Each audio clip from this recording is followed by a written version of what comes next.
சரி, இதுக்கு எலிஜிபிள் ஏதாச்சும் இருக்கா சார்? இவங்களா தான் வந்து இந்த மானிட்டேஷன் ஸ்கீம்ல வந்து கோல்ட கொடுக்க முடியும் அப்படின்னு அப்படிலாம் கிடையாதுமா. ஓகே, இது வந்து யார் வேணா கொடுக்கலாம். ஓகே, இதனுடைய பாரம்பரிய இதனுடைய இது என்னன்னு பார்த்தீங்கன்னா 880 டன் வந்து வெறும் 880 டன். ஓகே. இதுதான் நம்மளுடைய ஆர்பிஐ இந்தியன் கவர்மெண்ட் கிட்ட ரிசர்வ் பேங்க்ல வச்சிருக்க தங்கம். Okay sir.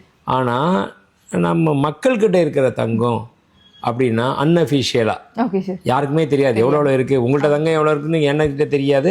என்கிட்ட நான் பர்சனலாக எவ்வளோ வச்சுருக்கேன்றது அவருக்கு தெரியாது, இந்த கேமராமேன் சாருக்கு தெரியாது. இந்த மாதிரி நிறைய இருக்கு இல்லையா? இது எல்லாம் ஒட்டுக்க சேர்த்தோம்னா 35,000 டன் குறைந்தபட்சம். 35,000 40,000 டன் இருக்குது நம்ம மக்கள்கிட்ட எல்லாத்துக்கிட்டையுமே. அதில் பார்த்தீங்கன்னா ஒரு தலைக்கு இப்போ 35,000 டன் வைங்களேன், 147 கோடி மக்கள் தொகை நம்மகிட்ட இருக்குது.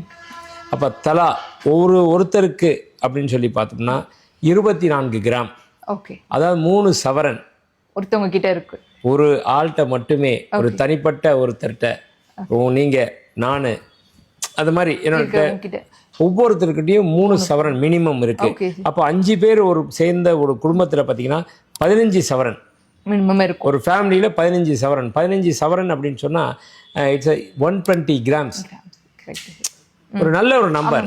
அந்த 120 நம்பர்னா 120 கிராம்ஸ்னா அதனுடைய வேல்யூ எவ்வளோ பார்த்தீங்க அப்படின்னா கிட்டத்தட்ட ஒரு 20 லட்ச ரூபா ஓடியாது. 15 சவரன் இன்னைக்கு அந்த மாதிரி இருக்குது. சரி, அதனோட வேல்யூ விட்டுருவோம். இந்த 15 சவரன் வச்சுருக்காங்களே, இதில் நீங்கள் கேட்டது ஒரு யாரெல்லாம் டெபாசிட் பண்ணலாம் கிடையாது. எல்லாருமே இந்திய குடிமகனாக இருந்தாங்கன்னா தாராளமாக யார் வேணால் பண்ணலாம்.